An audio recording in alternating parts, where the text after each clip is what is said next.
And if you're a businessman, if you're a businesswoman, if you're someone who is an employee, you already know, and I'm sure you have examples of people who are known for their very high standards, or we know them for not keeping up to their word. You would have met artisans like that. I know I have, where if they tell you, I'm going to come tomorrow, you know that they're not going to come. And it has happened to me countless times where I would need to make a recommendation to somebody about a particular business person. And just because I had a very unpleasant experience with them based on they didn't keep to their word or their standards of delivery were very low, I would pass on the opportunity to refer that person. Which brings me to the next benefit, that a good reputation in the marketplace brings down your marketing costs. And let's get clear, even bad people want to deal with good people. But I would like to share some practical ways in which we can live out our values in such a way that it increases our reputation. Because we've also seen how that once your reputation is increased in the marketplace, it's easy for you to begin to attract opportunities, reduce the competition, and of course, showcase and make profit from the things that you are doing.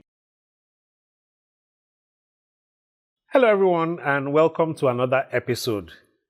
Today we're going to be looking at business reputation management. But we're going to be doing it from a Christian perspective. Because we live in a world today where people do everything possible to manage the perceptions that everyone else has about them. Right? So they pay a lot of money to people online, to be able to cover up their tracks and ensure that nothing negative is portrayed about them. But as a believer, is that what Jesus asks us to do? Will Jesus do that? So business reputation management, especially if you are in a business or you work, in an organization or an enterprise, is very important because it's important that people have a perception of you that promotes the things that you are selling or you are the business that you are engaged in.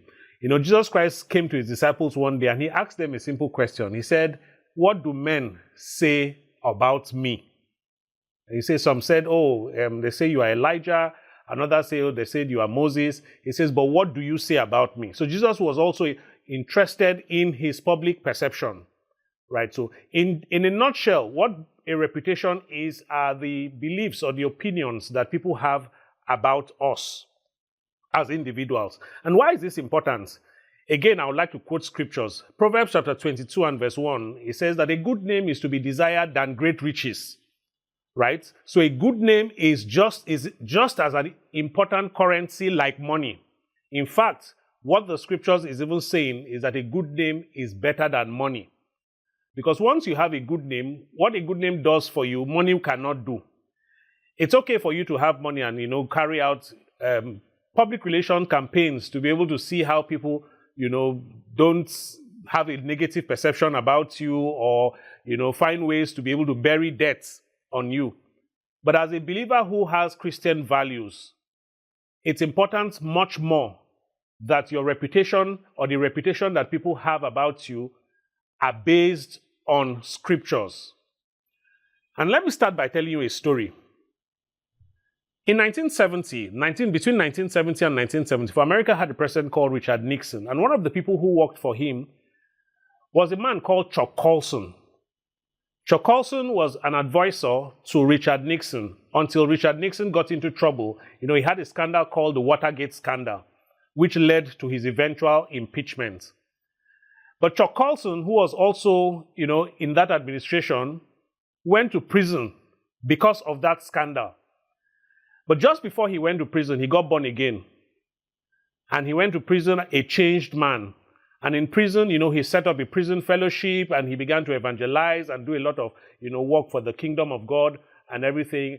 And then by the time he was let out, he came out a new and transformed man. He set up a center and began to do a lot of ministry work.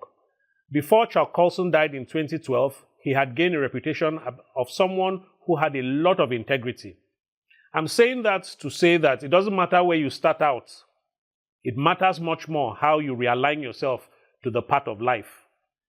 Paul, the apostle that wrote 2/3 of the scriptures, the New Testament specifically, he didn't start out great. In fact, Paul was known to be someone who persecuted Christians. But after Paul's conversion, we see how Paul worked very hard to not just serve God, but to ensure that he had integrity. So much so that there was a point in his life where he was challenging the leaders of the church and said, have I collected, whose money have I collected?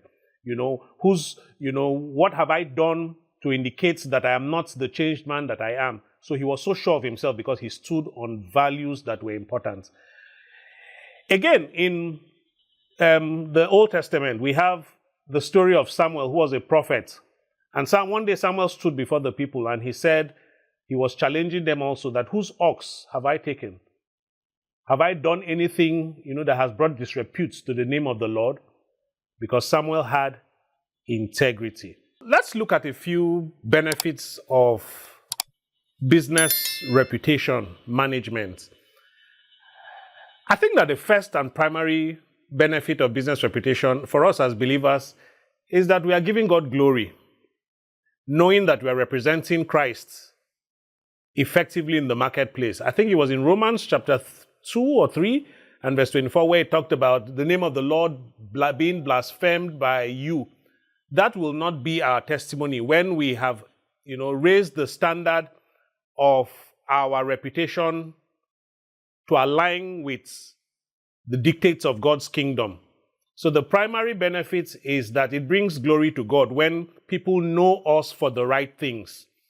And if you're a businessman, if you're a businesswoman, if you're someone who is an employee, you already know, and I'm sure you have examples of people who either are known for their very high standards, or we know them for not keeping up to their word. You would have met artisans like that. I know I have, right? Where if they tell you, I'm going to come tomorrow, you know that they're not going to come.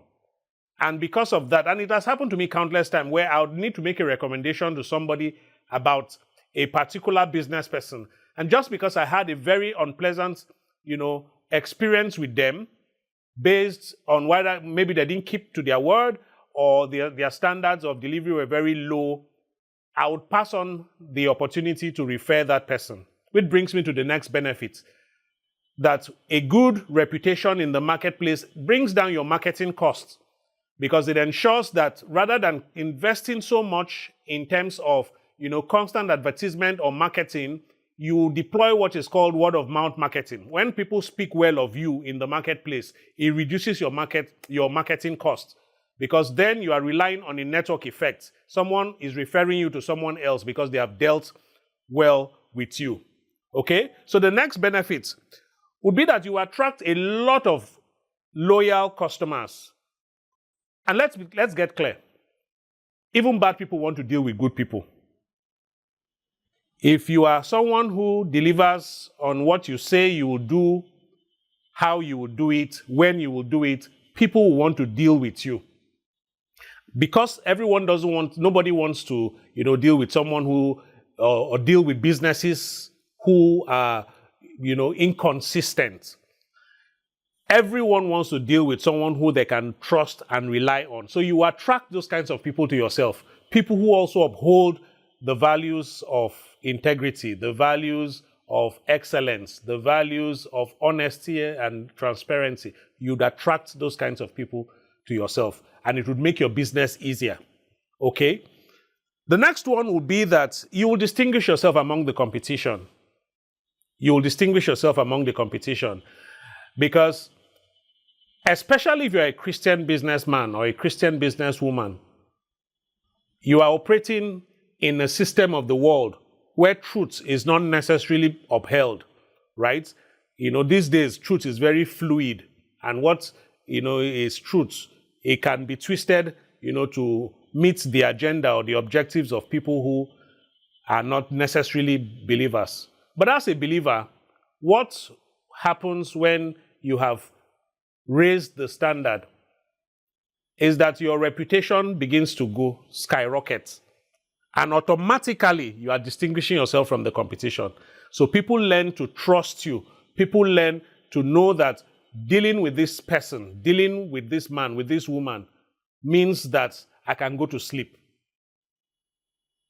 So that is about it when it comes to the benefits of Christian or reputation management. But I would like to share some practical ways in which we can live out our values in such a way that it increases our reputation. Because we've also seen how that once your reputation is increased in the marketplace, it's easy for you to begin to attract opportunities, reduce the competition, and of course, showcase and make profit from the things that you are doing. So let's examine a few of the practical ways in which we can, raise our reputation in the marketplace. And the first one I'll be looking at is integrity.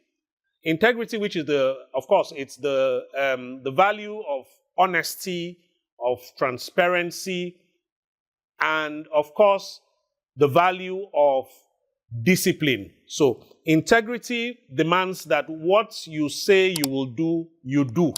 I have a coach who often says that for you to be able to be referred to somebody else, you have to do what you say you will do, show up on time, say please and thank you. But what he's trying to say in other words is that for someone to refer you to someone else, they have to be sure that you will keep up to your word. So if you want to increase your reputation in the marketplace, then you have to uphold the value of integrity. Integrity. People have to know that if this man says something or if this woman says something, then they would live up to what they say. You should not be someone who would give somebody an appointment and then you say, okay, I'm going to deliver by so and so day. And on that day, you are not able to deliver and then there is no communication whatsoever. A lot of us have, we have normalized that, but that's very, very abnormal behavior. So integrity is a very practical value that we can use to increase our reputation in the marketplace. The second one would be humility. Humility. Humility, I'll define it as putting others first, being low. Lowliness of heart, more or less. The scripture talks about lowliness of heart, right? Humility is one quality that endears people to others. And perhaps we should read from Philippians chapter 2 and verse 3. Philippians chapter 2 and verse 3. It says, "Let nothing be done through strife or vainglory, but in lowliness of mind, let each esteem other better than themselves." So humility means that you are putting others' needs before yours, that you are seeking the good, right? And so how does this translate in the marketplace? It means that the value that you are providing for your people, you are not out to derive value without giving back value. It means that the value that you are giving to the people who you are serving, your markets that you are serving, has to be top-notch, right? You are ensuring that whatever it is that they are deriving in value represents actual value. And so I hope you understand what I'm trying to say. That you can say, for instance, that, this is the product or the service I am delivering. But have you factored in the fact that if someone opens their wallet to pay for something, then they expect to get value, right? So it's the dichotomy between what you say, or, there's a way we say it online, what you ordered versus what you got, right? I was trying to remember that. What you ordered versus what you got, right? So you can make a lot of promises. But when you are delivering your service, is there an alignment between what you promised and what you actually delivered, right? But that would depend on you putting your customers first, the interest of your customers first. The next one would be excellence. And right, so a lot of these things, there's an overlap and it may seem like, they are the same. But excellence just simply means going over and above. Everyone comes to a business interaction with a particular expectation. So people come and, you expect that if I walk into a restaurant, for instance, it's clean, it's tidy, it's the waiters are courteous, the wait time for meals to be brought, is short, and all of that and all of that. So everyone comes with an expectation to a business experience. But what reality do they actually get? There's what the expectation and what's the reality they get. As a businessman, as business people, we have to bridge that gap in such a way that we go over the expectation of our customers, and that excellence. It means that we will not just do things, acceptably. We would go above what the customer is expecting. And once you do that, you begin to build a reputation as someone who, is excellent. You don't just do what everybody else is doing. You go over and above that. So we've talked about integrity, we've talked about humility, and now I've just told you about excellence. The next one will be consistency. Consistency. And consistency is crucial in building and maintaining a good reputation in business. Because consistency means that people have an experience that they can count on, right? It's not that they come today and service is good, and tomorrow they come and service is bad, right? People need to, in fact, people expect that every day they come or every time they interact with you, they get the same experience, right? So it's better for you to ensure that there is a standard across all of your products or the standard across all of your services, that all of your products and all of your services are standardized in such a way that each and every time someone patronizes you, they get consistency. So it also means that you are showing up when you need to show up, right? You are showing up when you need to show up. Consistency is very key because people learn to trust what they can predict, right? Consistency adds predictability to your business. And once people can predict you, they can go to sleep knowing that if I come back tomorrow, this person will be there. So consistency. The next one will be transparency and honesty. Transparency and honesty. And you would say, oh, is it the same thing as integrity? Well, it's similar, but what transparency, and if we're just going to look at it in layman's terms, a transparent person is someone you can see through. You know, an honest person is someone that keeps their word. So transparency means that all of your business operations are open to scrutiny. And when I mean the front facing, I'm not saying the business secrets. I mean, you know, if you have, you know, like a terms and conditions, everybody knows what to expect when they come because everything is written in white and black. It's not that somebody comes to your business and patronizes, and after that, you know, you begin to come up with all kinds of excuses, right? And the person says, well, I didn't see this when we started. You're like, oh, it was there, I didn't tell you, right? So that would mean that you are dishonest. Transparency means that you are open. You are an open book. And that you factor in all of the nitty-gritty of your business and you present the case. You inform your customers accordingly so that they know exactly how the business transaction is going to go, right? And then managing crisis with grace and wisdom. And this is where it becomes a bit tricky because with all of these things, are you going to encounter problems? Yes, you would encounter problems, right? There will be times when things will not always go according to plan. There will be times when you promise something and then because of external factors, you are not able to keep up with your word. You know, there will be times when, you know, for one reason or the other, the product quality may not always be what you had said it would be and all of those kinds of things. All of these things have been factored in so that when these situations present themselves, with the wisdom of God, you are able to deal with them. You know, people are not looking for perfect businesses or perfect people. What they are looking for are people who are consistent in their growth. They want to know that if this person or this business falls short for whatever reason, they are able to learn and then improve, right? So that would come up. There will be problems, there will be challenges, there will be times when you will not always live up to the expectation of your customers.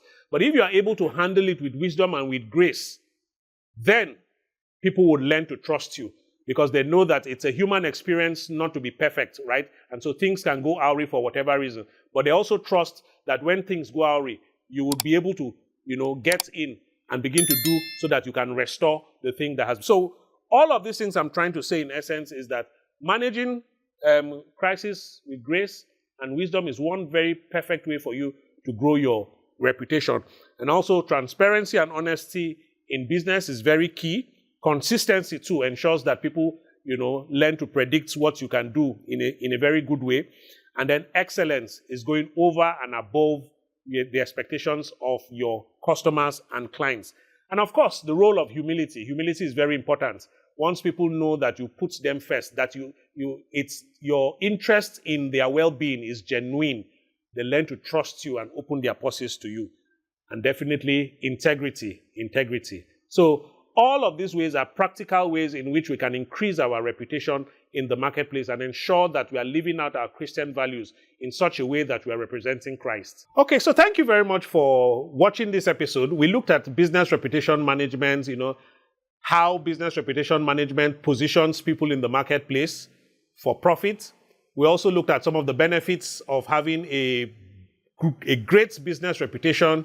You know, of course, practical ways in which we can build our reputation in the marketplace. If this episode blessed you, I'd like you to like it, share it, and of course, make noise about it. Send it to your friends, your family, and colleagues, and everyone who you think would benefit from it.